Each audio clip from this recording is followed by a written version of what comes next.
하나님 말씀 창세기 25장 19절부터 26절까지 말씀 보셨습니다. 구약성경 제 성경으로는 35페이지입니다.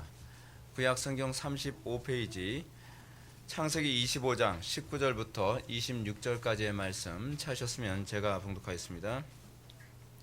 아브라함의 아들 이삭의 족보는 이러하니라. 아브라함이 이삭을 낳고 이삭은 40세 리브가를 맞이하여 아내를 삼았으니 리브가는 바단 아람 족속 중 부두엘이 딸이요 아람 족속 중 라반의 누이였더라.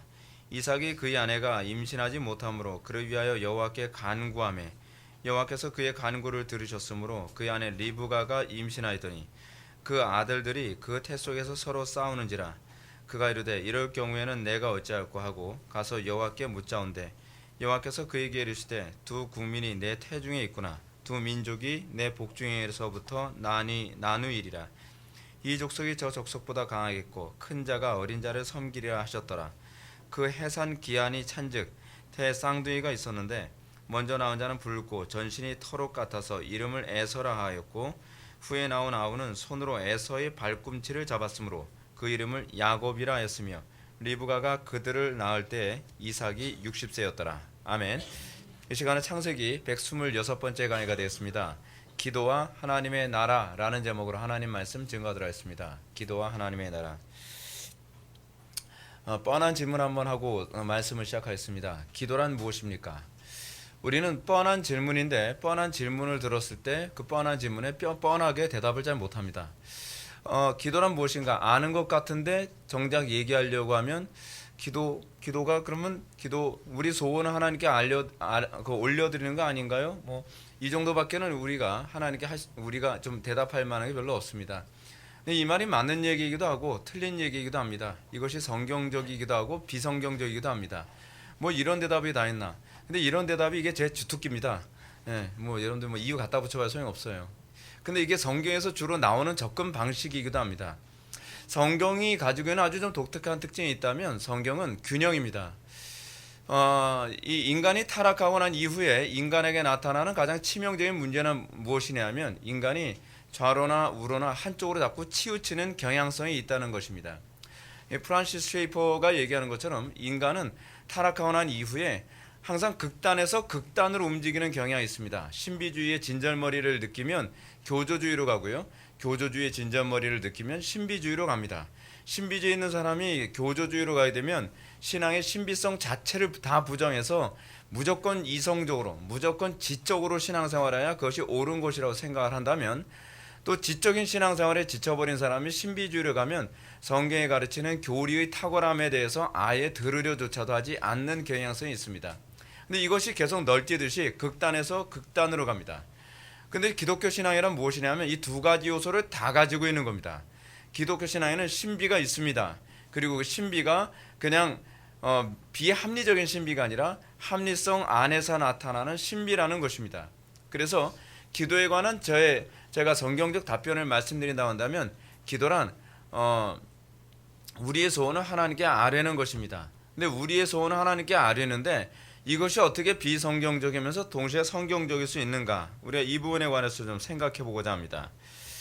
기독교 신앙이 세상과 구별되어지게 되는 아주 중요한 요소는 무엇입니까? 그것은 기독교 신앙이 항상 자신의 영광이 아니라 하나님의 영광을 추구한다는 데에서 기독교 신앙의 소위 구별됨이라는 것이 있습니다. 그러니까 여러분 우리가 뭘 추구하느냐에 따라서 여러분들의 신앙의 수준이 결정됩니다. 그러니까 이방 종교와 기독교 신앙의 구별되어지는 중요한 그 관점이 무엇이냐면 무엇을 기도하느냐에서부터 차이가 납니다. 그러니까 어떤 종교는 주로 기복적인 걸 추구하죠. 맨날 복 달라고 하고 맨날 성공하게 해달라고 하고 맨날 잘 먹고 잘 살게 해달라고 하고 여러분 그게 그 종교의 수준입니다. 근데 어떤 종교는 어때요? 우리는 그런 거 추구하지 않아요. 우리는 달라고 안 합니다. 우리는 맨날 도만 닦습니다. 맨날 수행만 해요. 맨날 수행만 해요. 수행만 하는 사람들 어떻게 해요? 좀 맨날 뭐만 달라고 하는 사람들보다는 좀 품이 있어 보이지 않나요? 맨날 그 폭포에서 쭉 내려앉아서 폭포 맞아가면서 제가 옛날에 꿈꿨던 것이 사실 그거였는데 제가 옛날에 단전호흡하고 제가 막 그런 거 도 닦고 그럴 때 이게 그 산의 길을 좀 받고 그 폭포에서 쏟아지는 물의 기를 좀 받으면 더 기가 세진다 그래서 한번 올라와 볼까 뭐 그런 생각도 했었는데 몸으로 실천하지는 않았습니다. 다행히. 근데 이게 이제 이방 종교에서 나오는 극단적인 모습이에요. 극단적인 모습. 아예 세속적인 것만 추구하든지 아예 세속적인 걸 버리고 어떤 이 세상을 떠나서 도만 닦는 것. 그렇죠? 근데 여러분 이게 그 종교의 수준입니다. 그 종교의 수준. 자, 그러면 성경이 말하는 기도는 과연 무엇인가요? 성경이 말하는 기도는 우리의 소원을 올려드리는 겁니다. 근데 우리의 소원을 올려드리는데 그 소원이 우리의 소원이 곧 하나님의 소원이 되고 하나님의 소원이 우리의 소원이 된다고 했을 경우에는 제가 서론에서 말씀드렸던 것처럼 두 가지를 다 충족하게 되는 겁니다. 성경적이면서 비성경적이다라고 하는 것은 그러니까 비성경적이라고 한다면 내 욕심을 구하는 것은 비성경적이에요. 근데 우리가 구하는 것이 하나님의 소원이 우리의 소원화 되어서 하나님의 소원을 기도로 올려드린다고 한다면 성경적인 거죠. 그러니까 이게 내 소원인데 내 소원이 그냥 내 소원이 아니라 하나님의 소원이 내 소원화 되어진 기도인 거예요. 이제 여기서 우리의 기독교의 수준이 어떤 수준이 돼버리는 거예요? 신적인 수준으로 올라가는 겁니다. 그러니까 오늘날 기독교가 왜 이 저급한 수준에서 못 벗어나냐 하면 세속적 수준에서 벗어나지 못하는 것이 문제인 거예요. 성경이 말하는 기도와 이방 종교가 말하는 기도가 구별되는 근거는 기도의 소원의 방향이 세속적이냐, 그러니까 인간적이냐 신적이냐의 차이예요. 그러니까 인간적이냐 신적이냐에 관한 문제는 결국 하늘과 땅 차이가 되는 거죠. 그렇죠? 근데 여러분 문제는 뭐냐 하면 오늘날 한국 교회가 기도를 많이 하는 거 좋아요. 근데 기도를 많이 해야 되는데 무조건 많이 하는데 그 기도가 상달이 되는 기도냐 그렇지 않느냐에 관한 기도는 우리가 또 다르게 봐야 될 문제입니다. 기도를 많이 하는데 그 기도가 상달이 안 된다고 한다면 그게 문제가 심각한 거죠. 너희들이 구하여도 얻지 못하면 정욕대로 쓰려고 잘못 구함이라. 그러니까 이게 제가 한국교회에서 나타나고 있는 심각한 문제가 뭐냐면 이거예요. 기도를 안 한 사람과 기도를 하는 사람의 차이가 없어요. 그러면 어느 쪽이 이익이에요? 기도를 안 하는 쪽이 이익이죠. 이게 좀 이상한가 말이? 예. 기도를 안 하고 내 맘대로 사는 것과 기도를 하면서 내 맘대로 사는 것 중에 적어도 기도하는 시간은 뺄 수 있잖아요.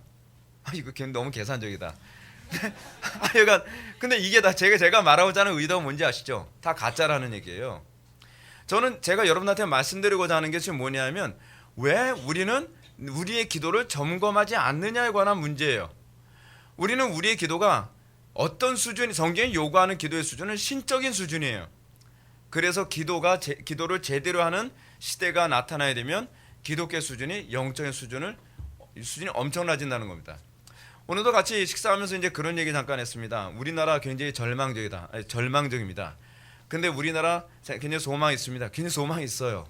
또 무슨 했던 소리 또 그런 식으로 자꾸 하면 헷갈리죠. 근데 여러분 이게 소위 성경이 얘기하는 역설이에요. 여러분 우리나라가 이런 상황에 있었던 게 다른 선진국에서도 동일하게 일어났던 상황이에요. 여러분 우리는 이제 이렇게 생각을 합니다. 제가 아까도 이제 우리 식사하면서 우리 지체들과 잠깐 얘기했던 부분이 뭐냐면 여러분 영국이란 나라, 미국이란 나라, 유럽이란 나라 보면 우리가 굉장히 본받고 싶고 부럽게 느껴지지 않나요? 근데 그 수준까지 가는 데 있어서 그 나라는 사실은 기독교 역사가 500년이라고 하는 역사를 가지고 있었기 때문에 가능했어요. 맞는 얘기예요. 근데 맞는 얘기인데 사실은 어떤 면에서 또 그다지 맞는 얘기도 아니에요. 기독교 500년 역사가 들어갔다고 해서 다 그렇게 되는 건 아니라는 거예요. 여러분 기독교 500년 역사가 들어가는데도 여전히 후진 나라들이 굉장히 많이 있어요. 그럼 우리 후진 나라들은 뭐라 하죠? 후진국이라고 하죠. 네. 후진이 그 후진은 아닌데 하여간 그렇게 후지게 된 이유가 무엇인지 아십니까? 기독교 정신이 본질이 들어가지 않은 거죠. 인도 같은 나라도 그런 나라잖아요. 잘 보세요. 영국이란 나라가 오늘날 이런 나라가 될 수 있었던 것은 기도 때문입니다. 영국이라는 나라도요. 요한 웨슬리나 조지 필드가 나타나기 이전에는 우리나라보다 더 심각했던 나라였습니다. 기독교 역사가 자그마치 한 400년 정도 됐음에도 불구하고. 근데 오늘날의 영국 같은 나라, 오늘날의 미국 같은 나라가 될 수 있었던 것은 기도하는 인물들이 등장했기 때문에 그렇습니다. 조지 필드나 조나단 에드워즈, 조나단 에드워즈는 미국 사람이죠. 그리고 요한 웨슬리, 이런 그 당시에 영적 거인들이 등장하면서 그들이 복음을 전하고 그 복음을 통해서 회개하고 각성하면서 기독교 정신이 생명이 그 나라에 침투해 들어가면서 오늘날의 영국, 오늘날의 미국이 될 수 있었던 거예요. 근데 기독교가 들어간 지 오래된 나라임에도 불구하고 그런 현상이 안 나타난 나라들의 특징은 뭐냐면 기도를 안 하는 나라들이에요. 기도가 들어가면, 제대로 기도를 하면 나라가 달라집니다. 가정이 달라집니다. 사회가 달라집니다. 근데 기도를 한다고 하는데도 불구하고 아무런 변화가 없다고 한다면 여러분들은 기도를 점검해야만 합니다. 기도는요, 굉장히 초자연적입니다. 그 기도는 굉장히 초월적인 능력을 우리들에게 선사해 줍니다. 그래서 우리가 기도하는데도 불구하고 나의 삶이 안 변한다? 기도한다고 하면서도 우리의 가정이 안 변한다? 기도한다고 하면서도 이 사회가, 이 교회가 안 변한다? 그렇다고 한다면 우리의 기도를 점검해 볼 필요성이 있습니다. 중요한 건 성경적으로 기도하면 그때서부터 교회는 세상과 구별되기 시작한다는 거예요. 성경대로 기도하기 시작하면 교회가 그 희미했던 빛이 점점 밝아지면서 강력한 등대의 역할을 하기 시작한다는 것입니다. 문제는 교회가 기도하지 않고 빛의 역할을 감당하려고 하는 태도예요. 여러분, 우리는요, 빛의 역할을 감당해야 되는 의무감이 있는 존재들이 아닙니다. 우리는 그냥 빛이에요. 그게 존재 방식이에요. 우리는 그냥 소금이에요. 근데 소금이 소금으로서의 존재 방식, 빛이 빛으로서의 존재 방식을 드러내려면 기도하지 않고서는 그것이 불가능하죠. 그래서 우리가 이 기독교 신앙에서 있어서 이 일이 가능하려면 우리는 가장 처음에 뭐부터 시작해야 되느냐? 회심부터 시작해야만 합니다. 중생에서부터 시작해야 돼요. 중생하지 않으면 우리는 소금과 빛의 역할을 감당할 수 없습니다. 성경 우리들에게 소금의 역할을 하라고 명령한 적이 없습니다. 너희들은 빛의 역할을 하라라고 명령한 적이 없습니다. 그냥 우리의 정체성을 얘기한 거예요. 예수님이요. 뭐라고요? 너희는 세상의 빛이야. 그게 너희들이 살아가는 방식이야. 그리고 너희들은 세상의 소금이야. 그것이 너희들이 그렇게 재창조된 방식이야. 소금이 되면 그냥 짠맛을 내는 거예요. 우리가 빛이면 그냥 빛을 드러내는 거예요. 빛이 힘써서 빛나오는 거 아닙니다. 그 존재 방식 자체가 그런 겁니다. 그래서 기독교 신앙의 임무는요, 거듭남에서 시작합니다. 성령으로 거듭나고 새로운 피조물이 되는 것. 아무리 교회 오래 출석하고 아무리 교리 많이 알고 아무리 지식 많이 알아도 우리가 거듭나지 않으면 기독교의 ABC를 아직 모른다고 볼 수 있습니다.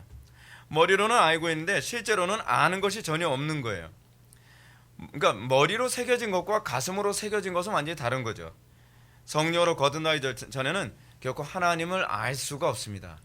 하나님을 머리로 아는 것과 하나님을 경험적으로 아는 것은 별개의 문제이기 때문에 그렇죠. 그래서 그 하나님을 안다고 하는데 아는 것이 아니요, 믿는다고 하는데 믿는 것이 아니에요. 기독교 신앙은 오로지 성령으로 거듭날 때라야 비로소 내가 귀로만 들었사옵더니 비로소 눈으로 보나이다 라는 고백이 나오게 되죠. 저는 여러분들이 매번 예배 때마다 그리고 설교를 들으면서 여러분들에게 이런 고백이 좀 나왔으면 좋겠어요. 여러분들이 설교 들으면서 목사님, 제가 이 지식으로 알 때하고 정말 깨달을 때하고 너무 다른데요? 라는 이 고백이 나와야 돼요. 여러분들 그래서 어때요? 내가 기존에 알고 있었는데 그것을 비로소 내가 경험함으로써 하나님이 이런 분이라고 하는 그 놀라운 충격에 내가 휩싸였습니다. 이 간증이 많이 나와야만 합니다. 근데 이렇게 우리가 거듭나게 될 때에 비로소 어떤 현상이 나타나느냐? 하나님의 뜻이 내 뜻으로 바뀌어요. 여러분, 거듭나기 전에는요, 여러분 하나님 뜻 구하십시오. 그러면 여러분들이 항상 이렇게 하나님의 뜻대로 잘 안 구해져요. 그리고 하나님의 뜻 구할 때는 어떻게 해요? 별로 열정이 안 생겨요. 근데 정욕대로 쓰려고 잘못 구할 때는 막 목이 터져라, 목에 핏대 세워가면서 하나님 저 돈벼락 맞게 해주세요.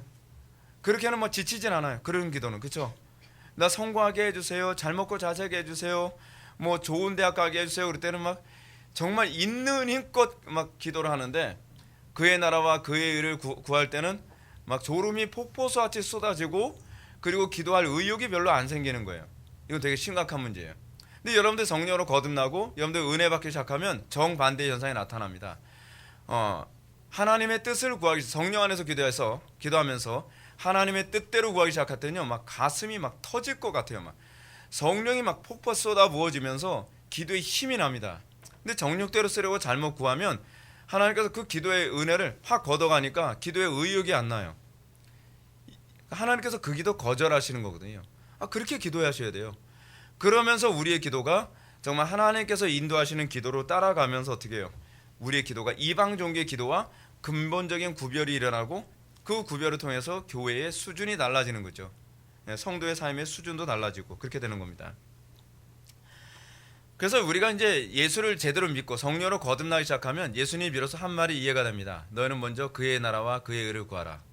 근데 저는 요즘에 이게 성경 전체의 요약이라는 걸 요즘 많이 느껴요. 성경 전체에서 다 이 얘기하고 있는 거구나. 우리가 구원받은 이유가 거기에 있구나. 하나님께서 인간을 창조하신 목적이 그의 나라와 그의 의를 구하는 데 있구나.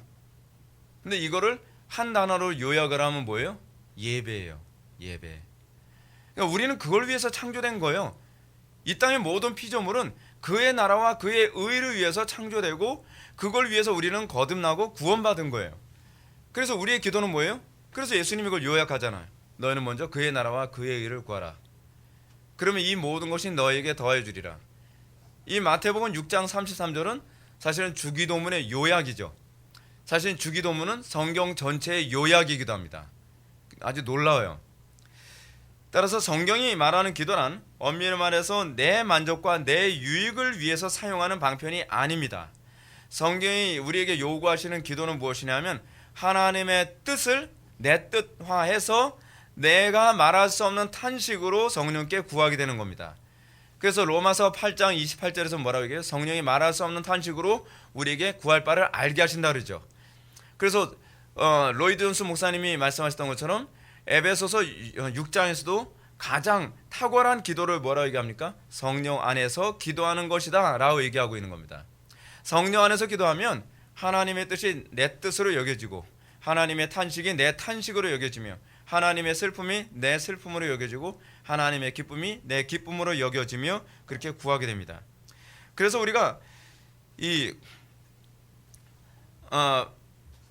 예수를 믿고 나서는요, 이 기도라고 하는 방편을 내 유익을 위해서 사용하지 않고 하나님의 유익과 이웃의 유익을 위해서 사용하게 됩니다. 바울이 이렇게 얘기하죠. 고린도 교회를 향해서요. 누구든지 자기의 유익을 구하지 말고 남의 유익을 구하라. 이게 거듭나지 않으면 이 눈에 들어오지도 않는, 절대로 여기에 밑줄 안 겁니다. 그렇죠?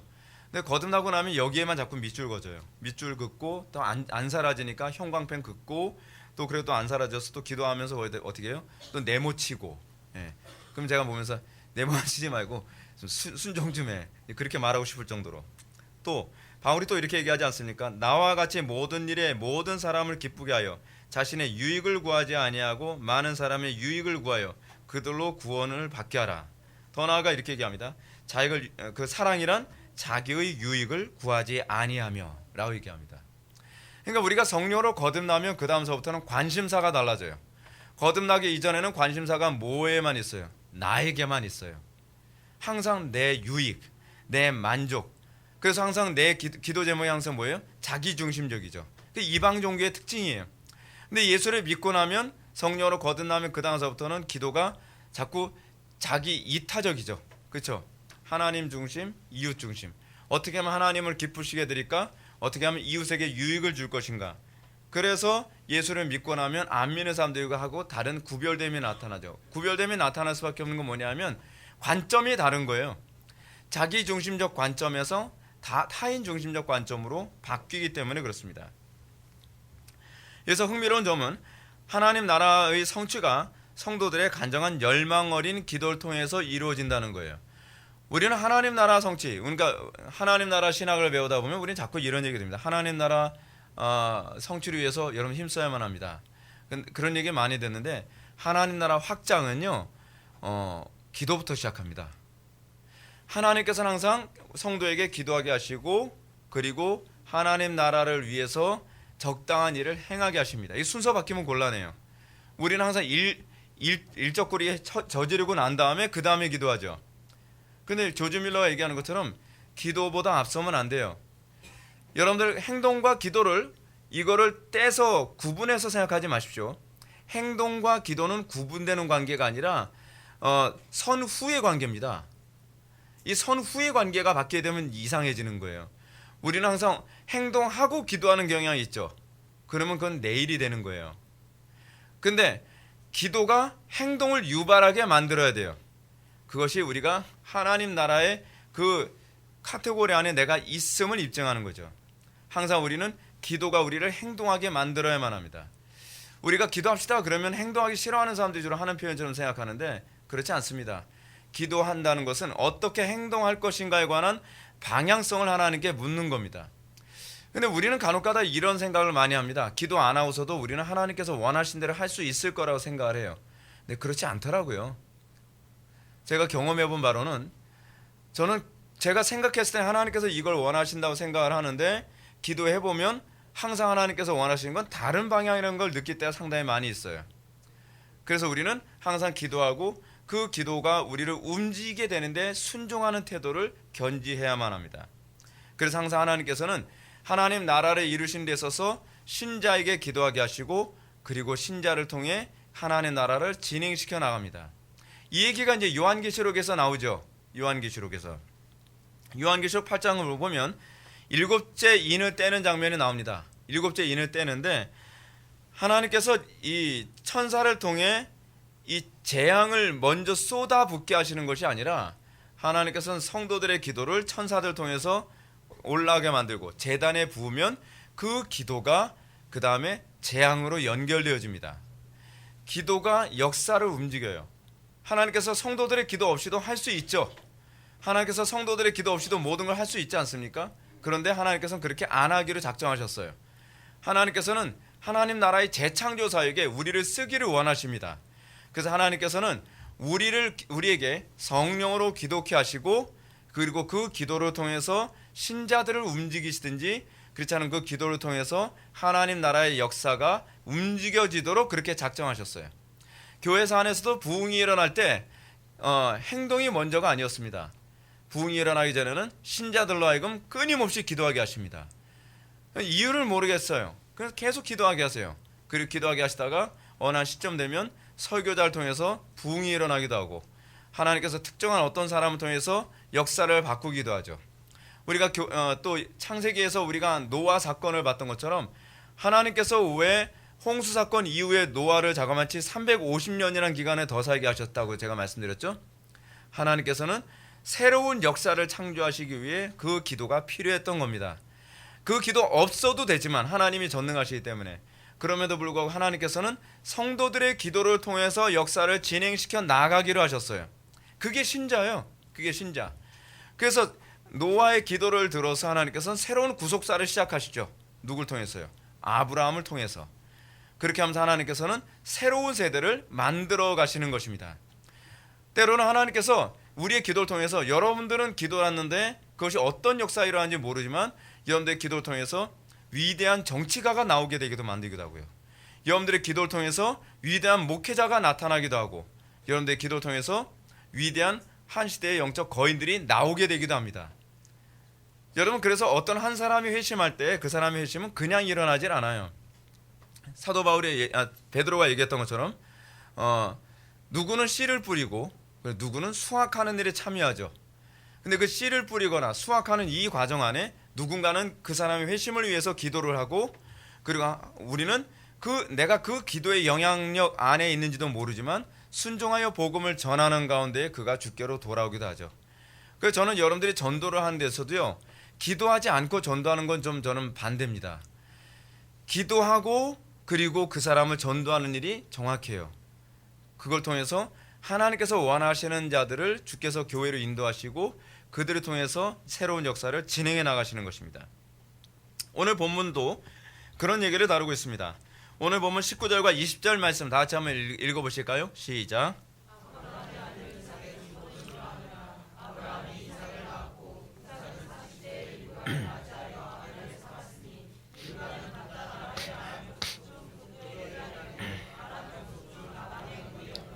아멘. 오늘 본문은 또다시 이제 족보로 시작을 합니다.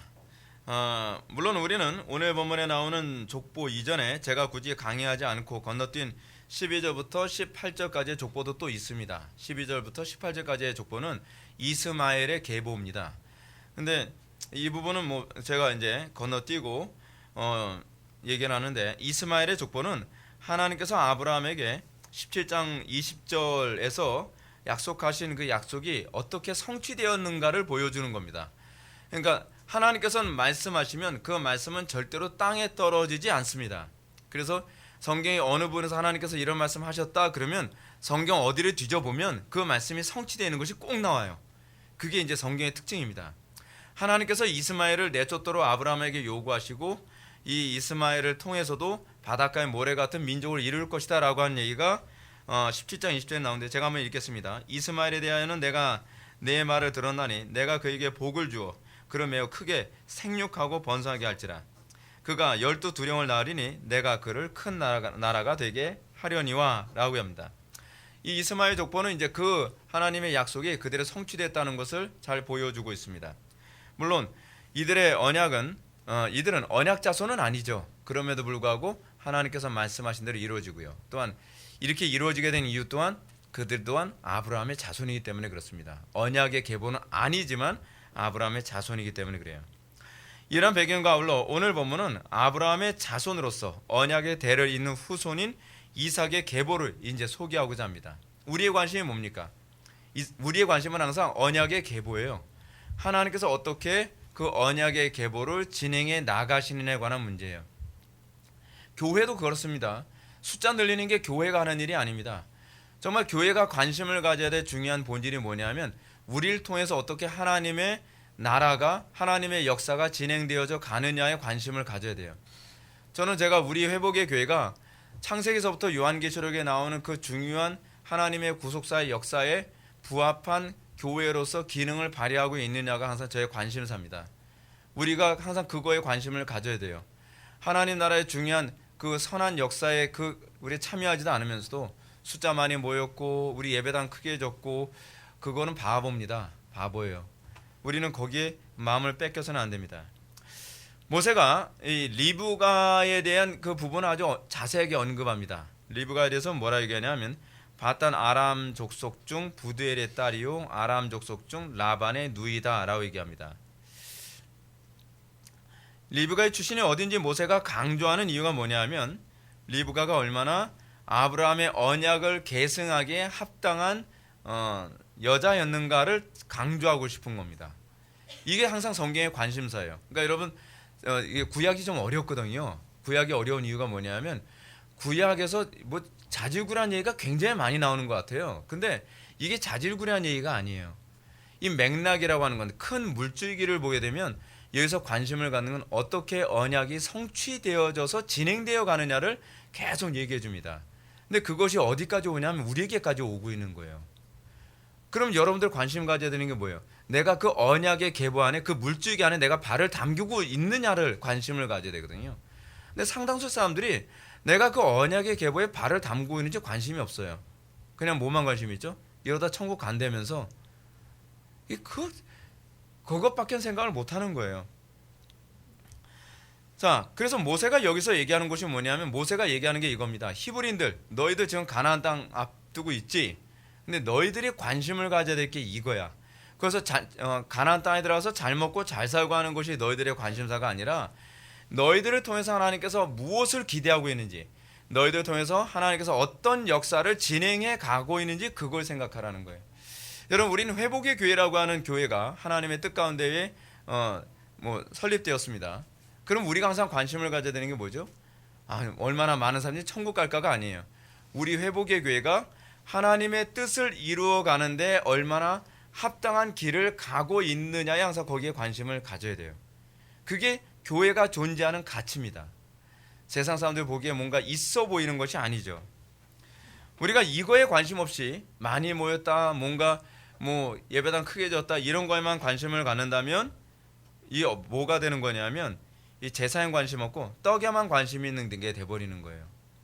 이스라엘 백성들이 가나안 땅 들여보내는데, 하나님께서 가나안 땅 들여보는 목적이 거기서 잘 먹고 잘 살라고 하는 게 아니라, 거기서 하나님의 약속, 아브라함과 맺은 언약을 성취하라고 들여보낸 거거든요.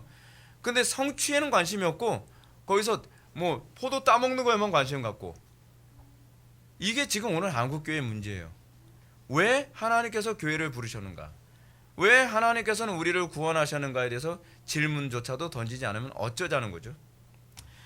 그럼 그 언약 성취가 뭡니까? 출애굽기 19장 6절에 나오죠. 제사장 나라가 되고 거룩한 백성이 되는 것. 히브리인들이 가나안 땅에 들어가서 해야 될 일이 뭐예요? 제사장 나라가 되는 거예요. 거룩한 백성이 되는 거예요. 그러면 우리가 또 관심을 가져야 되는 게 무엇입니까? 제사장 나라가 되는 거죠. 제사장 나라가 되는 거. 제사장 나라가 하는 일이 무엇입니까? 사람들로 하여금 세상을 거룩하게 만드는 삶을 살아가는 것 아닙니까? 그러니까 내가 천국 가는데 관심 갖는 게 아니라 여러분들의 가정이 거룩해지고 사회가 거룩해지고 교회가 거룩해지는 거예요. 지금 한국 교회가 세상 사람들한테 질타를 많이 받는 이유 중에 하나 뭐냐면 교회가 거룩하지 않다는 거거든요. 근데 교회가 거룩하지 않다는 건 질타의 대상이 될 수밖에 없어요. 왜냐하면 그게 원래 교회의 정체성이에요. 그러니까 교회가 자기 정체성을 포기했으니까 세상 사람들이 얘기하는 거예요. 니네 정체성 그거 아닌데? 세상 사람들이 더 잘 알아요. 교회가 세상을 걱정해야 되는데 세상이 교회를 걱정해요. 교회를. 이거 되게 심각한 거죠. 우리나라 사회 좀 그렇지 않습니까? 예, 국가가 백성들을 걱정해야 되는데 국가가 백성들 걱정을 안 해요. 국민이 그 국가를 걱정해요. 이게 굉장히 심각한 문제예요. 지금. 근데 여러분 이게요. 우리나라 사회는 지금 전반적으로 뭔가 다 잘못됐어요. 이 어린아이들이 걱정을 해요. 부모를 자녀들이 걱정해요. 이게 지금 뭔가 많이 잘못됐어요. 근본적으로 개혁이 필요하죠. 사도 바울이 신학의 가르침을 통해서 이렇게 얘기합니다. 먹든지 마시든지 무엇을 하든지 하나님의 영광을 위하여 하라. 이게 이제 교회가 항상 관심을 가져야 될 것이죠. 근데 우리는 항상 먹든지 마시든지 무엇을 하든지 우리는 뭐에 관심을 갖죠? 예수 전당 불신지요. 예, 어떻게 한 명이라도 더 전도해라. 뭐 전도 나쁘다는 얘기 아니에요. 근데 그 전도가 어디에 포커스를 맞추고 있느냐가 중요한 거잖아요. 근데 전도의 포커스가 잘못됐다는 거예요. 포커스가 잘못되니까 정욕대로 쓰려고 전도를 하는 거예요. 그 전도를 해서 오는데 저 사람 돈 많이 잘 버는 사람이야? 못 버는 사람이야? 저 사람이 사회적으로 힘이 있는 사람이야? 없는 사람이야? 그거 가지고 따지죠. 그럼 좀 곤란한 거죠. 우리가 진정으로 이 땅이 하나님의 나라, 하나님의 백성으로 부름받은 언약 백성이라고 한다면 우리는 구약 창세기서부터 흘러나오는 가장 큰 물줄기인 언약 성취에 관심을 가져야만 합니다. 그래서 예수님도 여러분 그 예수님이 공생의 기간에 가장 첫 번째 했던 설교가 뭐예요? 회개하라 천국이 가까이 왔느니라. 아주 핵심을 얘기하죠.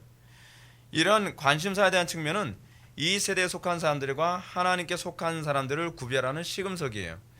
여러분들 예수 믿기 전에는요, 여러분들의 관심은 항상 세속적인 거예요. 저도 지나고 나서 보면 그래요. 제가 은혜 받기 전에는 세속적인 것에 관심이 많았던 것 같아요. 근데 은혜를 받고 나서 뭐가 달라지냐면 관심사가 달라지는 거예요. 관심사가 달라지면 기도의 방향이 달라져요. 그러면서 자동적으로 세상과 구별되죠. 그래서 여러분 한 사람이 회심했는가 회심하지 않았는가를 구별하는 중요한 시금석이 뭐냐면 관심사가 바뀌었는가 바뀌지 않았는가, 그 사람의 기도가 바뀌었는가 바뀌지 않았는가를 보면 좀 분명해집니다. 재미있는 것은 나중에 또다시 우리가 살펴볼 문제지만 이삭의 두 아들을 낳죠.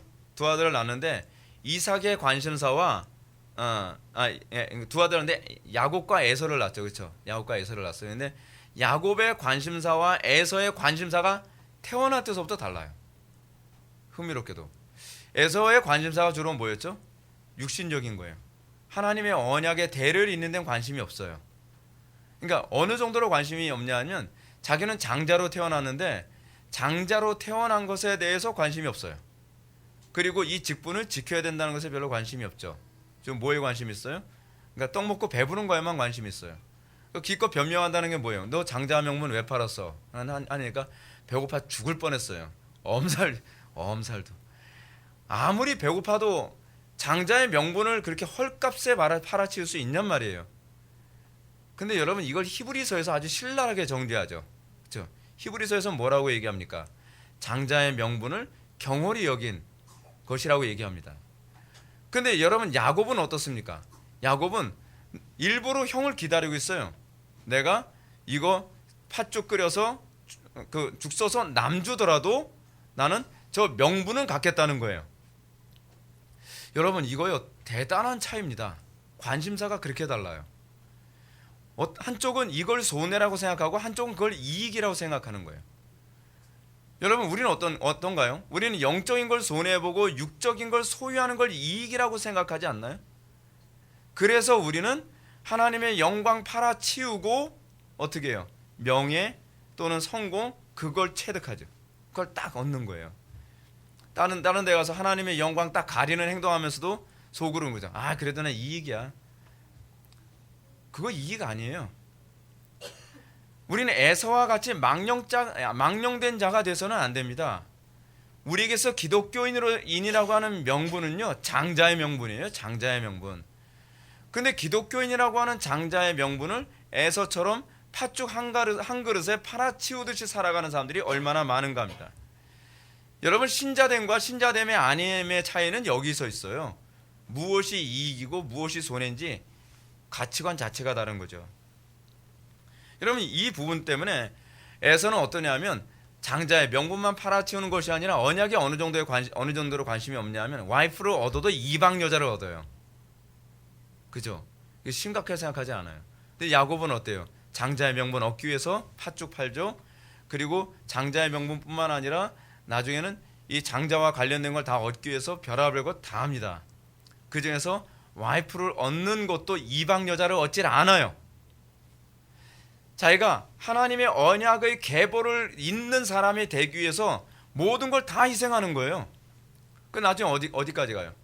자기 외삼촌 사는 데까지 가잖아요. 그렇게 하면서 자기 그 족속에게서 아내를 얻기 위해서 가는 거죠. 여러분 우리는 여기서 이걸 알게 됩니다. 우리는 이게 야곱과 에서를 딱 보면요 일평생이 무엇에 사로잡혀서 사는가라는 느낌이 들어요. 야곱은요 일평생 그거 하나만 바라보면 살아가는 거예요. 영적인 언약의 계보를 자기 잇는 거, 그거 야곱의 특징이죠. 야곱은 자기가 태어나서 그 계보로 태어나지 않았다는 것 때문에 포기를 못해요. 그렇죠? 난 차자로 태어났으니까 어쩔 수 없어. 그럴 법하잖아요. 근데 포기를 못해요. 난 차자로 태어났어도 내가 어떤 수단, 이거 잘했다는 얘기는 아니지만 수단과 방법을 가리지 않고라도 나는 장자의 명분을 얻고야 말 테고 나는 장자의 축복을 받고야 말 테고 그래서 나는 장자의 축복과 장자의 이 명분을 얻을 수만 있다면 난 뭐든지 손해볼 준비가 되어 있다는 거예요. 하다못해 형에게 죽을 수도 있는 위험까지도 감수하는 거예요. 근데 그걸 믿음이라고 얘기합니다. 그게 믿음인 거예요. 그게 더 소중하다고 보는 거예요. 근데 에서는 어떻죠? 에서는 눈에 보이는 거에 더 중요하다고 생각하는 거예요. 에서가 보기에는 내가 팥죽 이제 그런 거죠. 이제 야곱에게 팥죽을 딱 얻어먹고서 자식, 넌 나한테 속았어.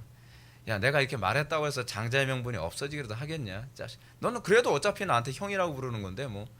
그러면서 자기 나름대로 똑똑하다고 생각할지 모르지만 그게 하나님 보시기에 어리석은 거였던 거죠. 근데 우린 그렇지 않나요? 우리는 다른 사람들 앞에서 나 기독교인이라는 거 얘기하기 좀 부끄러워하지만 그래도 얻을 거 다 얻었다고 속으로 흐뭇하게 생각하는데 사단은 뭐라 생각하죠? 넌 게임 아웃이야. 우린 그럴 때가 얼마나 많냔 말이에요. 어리석은 거죠. 여러분 신약시대로 접어들어가면서 이런 부분은 더 선명합니다. 신약시대에 와서 하나님의 언약 백성들과 하나님의 언약으로부터 유기된 사람들의 특징이 뭐냐면 하나님의 언약 성취에 대한 관심 유무예요. 그러니까 제가 이 한국교회를 바라보면서 느끼는 것이 뭐냐면 천당 가는 거에만 관심이 있지 하나님의 언약 성취하는 데 너무 관심이 없어요. 그러니까 사실 자꾸 이렇게 좀 가벼워지죠. 그래서 하나님의 백성들로 부름받은 사람들은 구원받은 그 순간부터 하나님의 나라와 의에만 주로 관심을 가져요. 그러니까 온통 그 생각만 하죠. 근데 하나님의 언약에 참여하지 않은 사람들은 온통 머릿속에 뭐만 관심 있어요? 성공, 출세, 먹고 사는 거, 잘 먹고 잘 사고 뭐 그런 거, 육신의 이 욕구를 채우는 것으로만 머릿속에 가득하죠. 그래서 우리가 관심사가 달라졌다는 걸 다른 말로 전문 용어로 뭐라고 얘기하냐면 소명이라고 얘기하는 거예요. 소명. 예수를 믿고 나면 관심사가 하나님의 나라밖에 없어요. 그걸 위해서 내가 부름받았다는 것을 자각하게 되는 거죠. 그래서 바울의 표현처럼 자기 일에 얽매이지 않고 군사의 직무를 수행하는 자로 나타납니다. 또는 이기기를 다투어서 자기를 절제하는다. 자, 또는 의의 병사로서의 삶을 사는데 종속된 노예라고 스스로를 그렇게 정의를 내립니다. 이게 예수 믿으면 관심사 자체가 달라요. 근데 이게 성령으로 거듭나기 전에는요, 이 관심사가 익어야 된다라고 아무리 얘기해도 예배가 끝남과 동시에 내 관심사는 한순간에 고무줄처럼 세상으로 관심사가 싹 돌아가는 거예요. 그리고 머릿속에선 하나님의 나라와 의에 대한 관심사는 그 지우개처럼 싹 지워져요. 그러다가 또 수요일날 금요기도회, 주일 낮예배, 주일 오후 예배 때 성격 나쁜 목사가 또 맨날 뭐라고 야단치면서 하나님 나라에 관심 가져라 그러면 그 목사 성격 나쁜 놈 그러면서 쳐다보면서 나 잊고 있었지, 또 그렇게 되는 거예요. 여러분, 이게 관심사가 그냥 하나님께 고정이 돼 있어야 돼요. 그렇지 않으면 안 돼요, 여러분. 그래서 이 하나님의 언약으로 유기된 사람들은 언약 성취보다 온통 이 에서와 같은 삶을 살아가고, 그래서 결국 어떻게 됩니까? 그들의 중심 언제나 자신밖에 없고, 그리고 그들은 죄의 노예, 그리고 욕심의 노예로 살아가다가 그냥 인생을 그냥 끝내버리고 마는 것이죠. 그럼 우리는 이제 다음 같은 고민을 하게 되죠. 우리가 만일 하나님의 선택받은 백성이라고 한다면 그 언약 성취를 위해서 하나님은 성도들을 어떤 식으로 이끌어 가시는가 하는 겁니다. 자, 지금부터 여러분 참 괴로운 얘기를 듣게 됩니다. 21절부터 23절 말씀 다 같이 한번 읽어보실까요? 시작.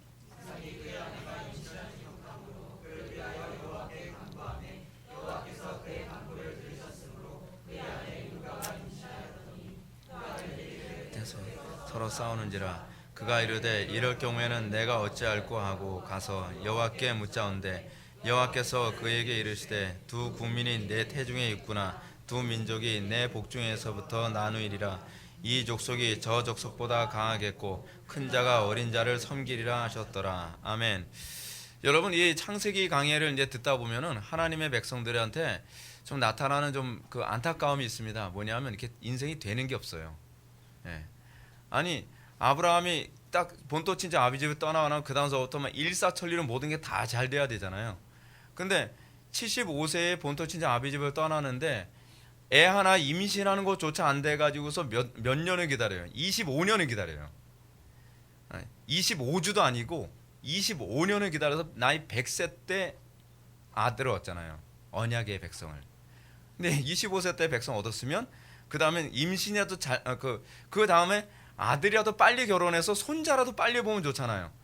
근데 이 좀 약간 뭐예요? 좀 주변머리가 없는 거죠. 주변머리. 여자 하나 못 사귈 줄 모르는, 우린 그렇게 보이기 쉬운 이삭이 기껏해야 여자를 몇 세 얻어요?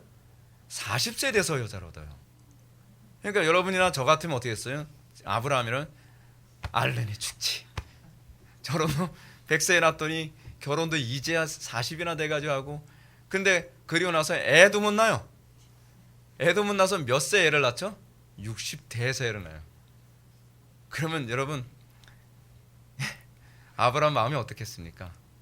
다행히 숨 넘어가기 전에 손주는 본 거예요.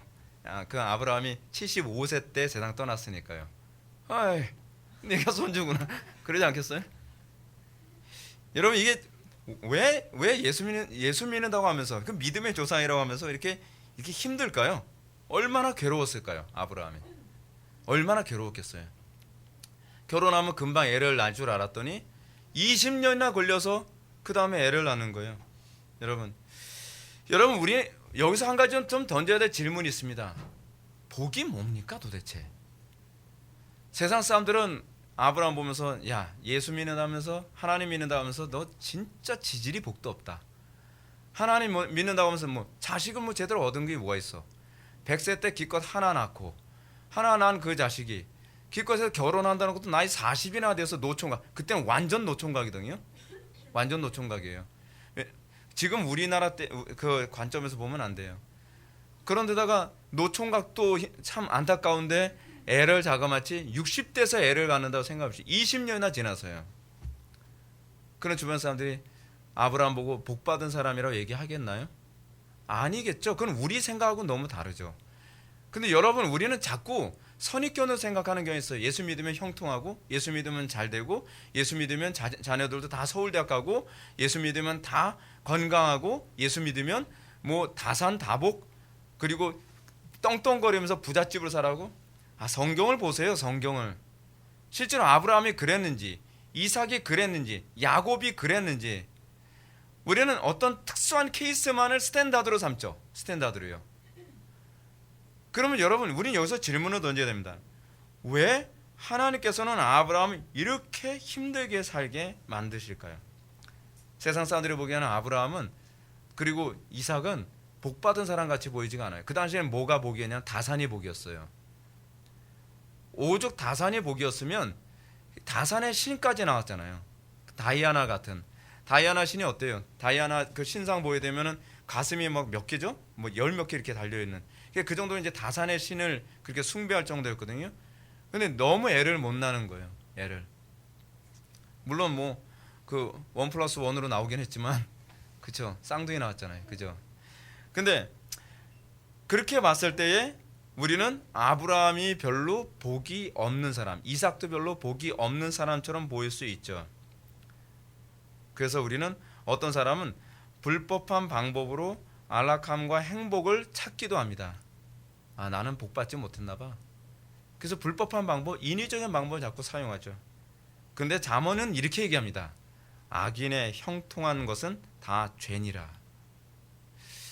악인의 형통한 것, 왜 악인의 형통이 다 죄일까요? 성경이 보는 관점에서 풍요와 다산과 안락한 행복 그 자체는 복도 저주도 아닙니다.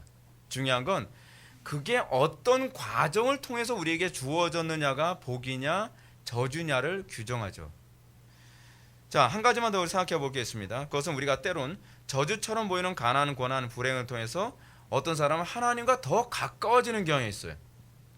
어떤 사람은 이 고난과 어려움과 가난함을 통해서 더 성화되어지고 거룩해져 가는 경향이 있죠.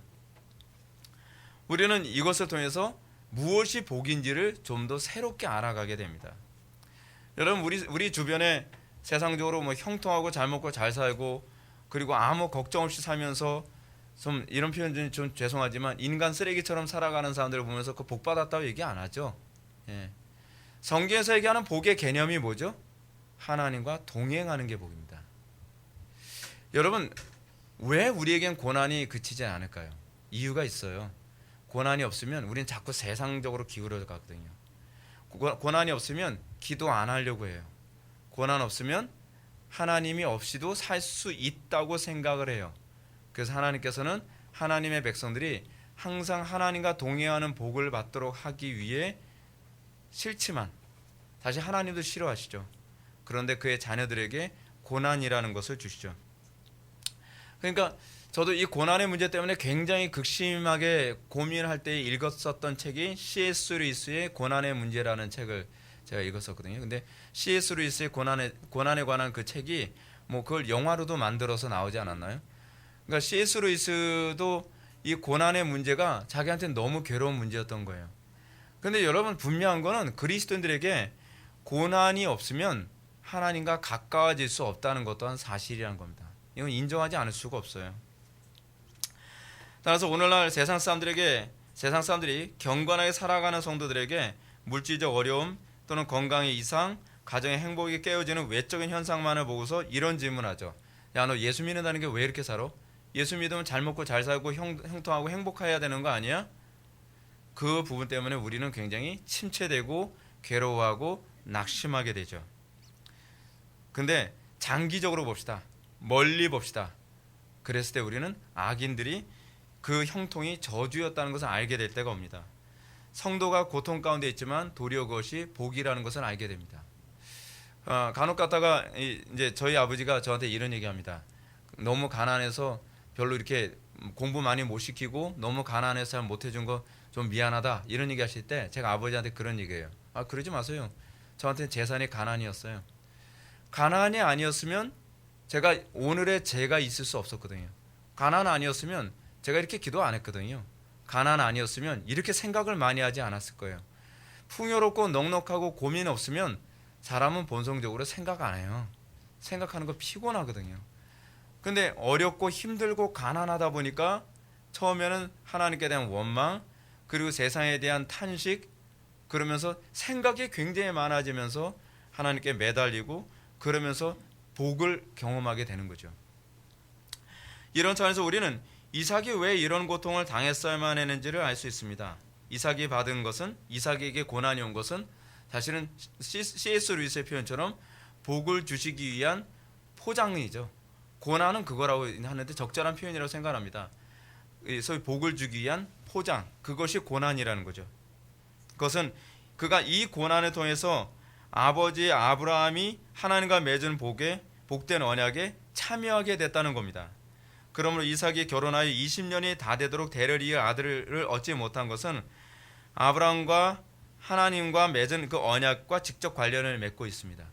그래서요, 제가 그냥 쉽게 결론적으로 기억하기 좋게 말씀드릴게요. 하나님께서는 우리에게 고난을 주시는 이유가 뭐냐면 좋은 걸 주실 때 기도를 통해서 주시길 원하시는 거예요. 기도를 통하지 않고 얻는 것은요, 거의 저주가 될 가능성이 많습니다. 우리는 기도하지 않고 형통하길 바라죠. 기도하지 않았는데 교회가 막 성장을 해요. 기도하지 않았는데 나는 별로 좋은 대학 가는 것도 지장이 없고 자녀들도 그냥 알아서 잘 크고, 기도하지 않았는데도 부부 생활 좋고, 기도 생활 안 하는데도 직장 생활 하는데 별로 지장이 없고, 그러면 이제 여러분들 주변에 맨날 죽기 살기로 기도해야만 그 하루하루를 살아가는 사람 보면서 이상하게 보면 그 사람 문제 있는 거예요. 정상적인 그리스도인들은 기도하지 않으면 하루하루를 살아갈 수가 없어요. 저도 하나님께 짜증난 때가 굉장히 많이 있는데 하나도 기도하지 않고서는 거저 주시는 법이 없어요. 그래서 제가 하루는 왜냐하면 제가 기도할 게 너무 많거든요. 기도 제목이 너무 많은데 하나님 그냥 이건 박앤세일 하시지, 이것도 기도하게 하세요. 그냥 이런 건 그냥 덤핑으로 넘겨요. 그냥. 근데 덤핑으로 안 주세요. 그 하나를 얻게 하기 위해서 죽기 살기로 기도하면 간신히 하나 주시고, 또 기도하면 간신히 하나 주시고, 그래서 왜 나는 이럴까? 근데 성경을 보면 또 위로가 되죠. 이게 정상이구나. 이게 정상이에요, 여러분. 그 덤핑으로 얻는 거 위험합니다. 네, 위험해요. 네. 제가 이렇게 말씀드렸지만 저는 속으로 울고 있습니다, 여러분. 이렇게 사는 거 고달픈 건 사실이에요. 하여간 하나님께서 이삭에게 이렇게 고난이라는 방법을 통해 주신 것. 21절 말씀 한번 보실까요? 21절 다 같이 읽겠습니다. 시작.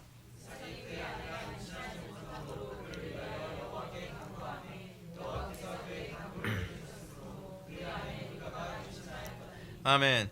여러분, 여기서 간구라는 단어만 보면 그냥 가볍게 여길 수 있는 단어인데, 그 간구하고 있는 20년 동안 애를 얻지 못해서 간구하고 있는 이 이삭의 기도가 이 한 단어로 쉽게 설명될 수 있는 단어가 아닙니다. 애간장이 탔겠죠. 애간장이 타서 새카맣게 탔을 겁니다.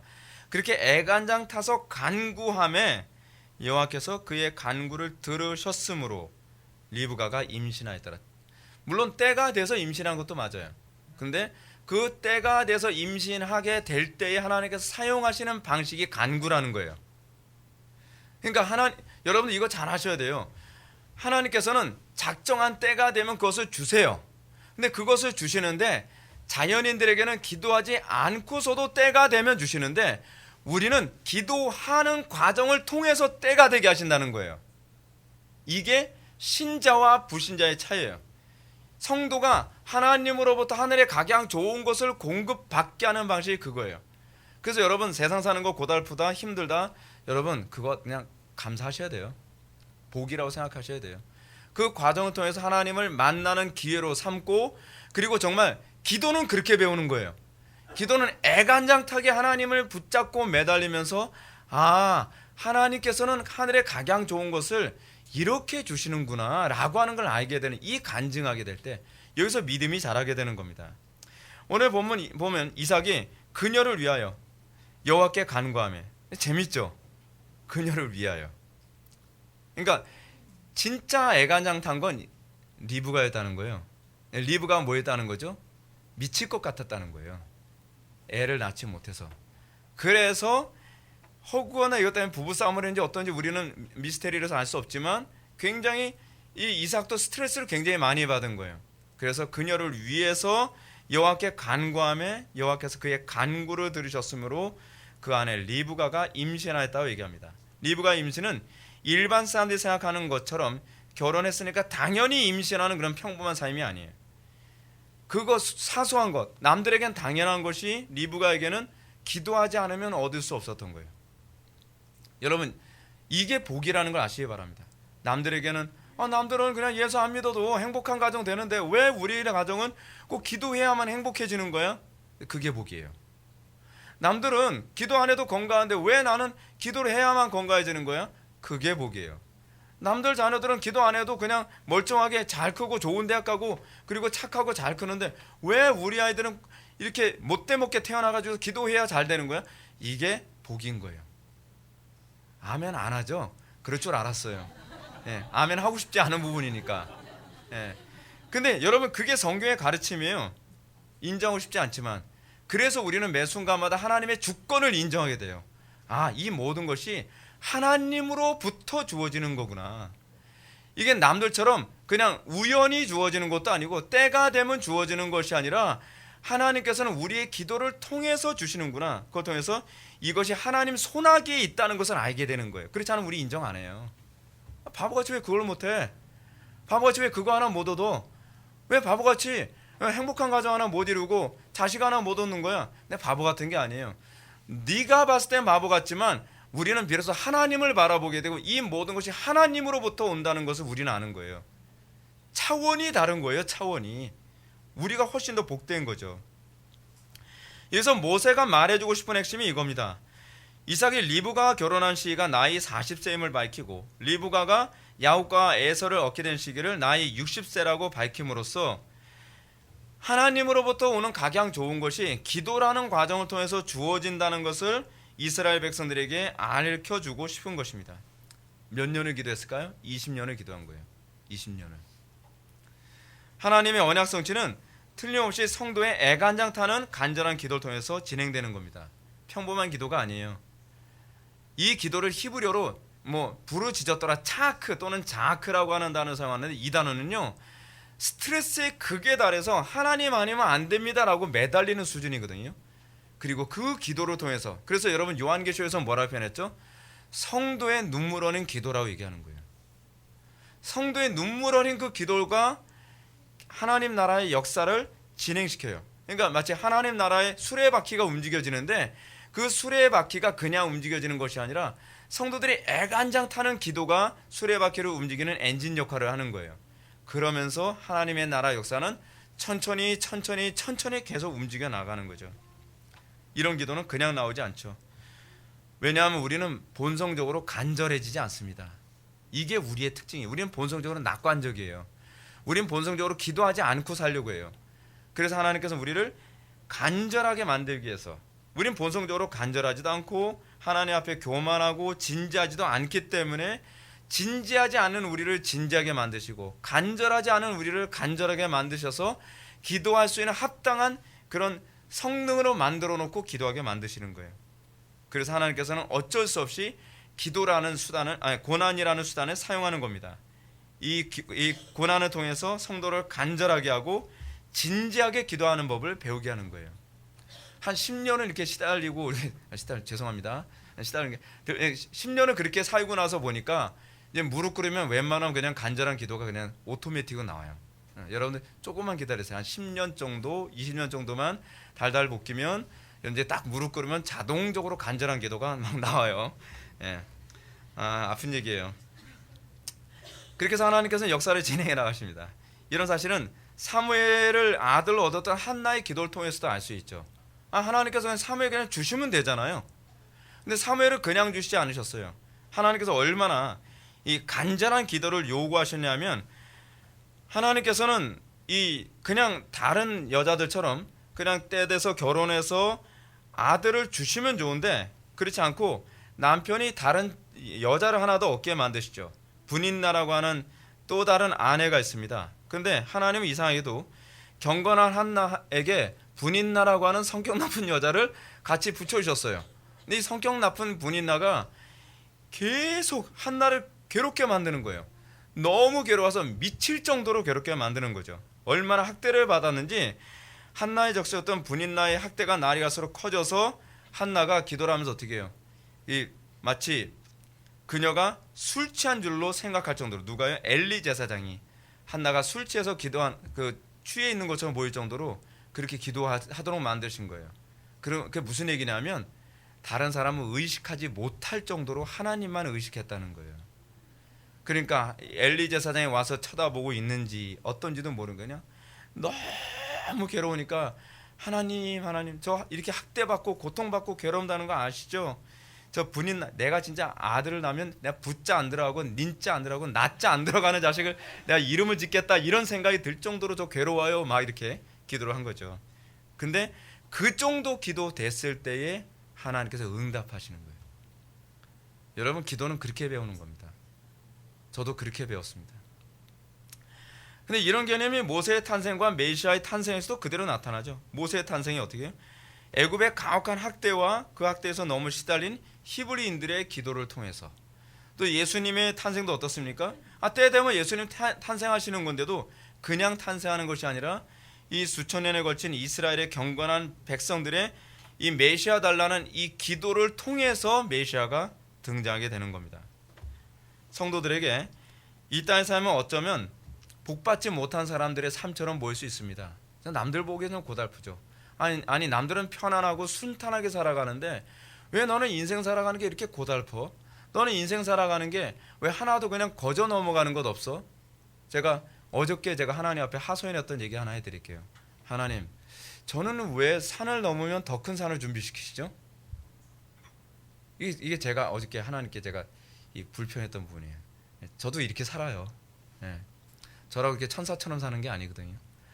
그러니까 제가 인생을 쭉 살아가면서 보면 제 인생을 종합 정리해 보면 산 하나를 힘들게 하나님께 부르짖고 매달리면서 딱 넘고 나면 그 다음에는 잘했어.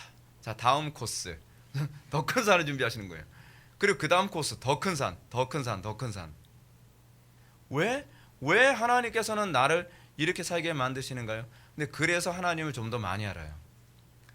그 과정을 건너면서 하나님이 이런 분이시구나. 하나님은 이렇게 도우시는 분이시구나.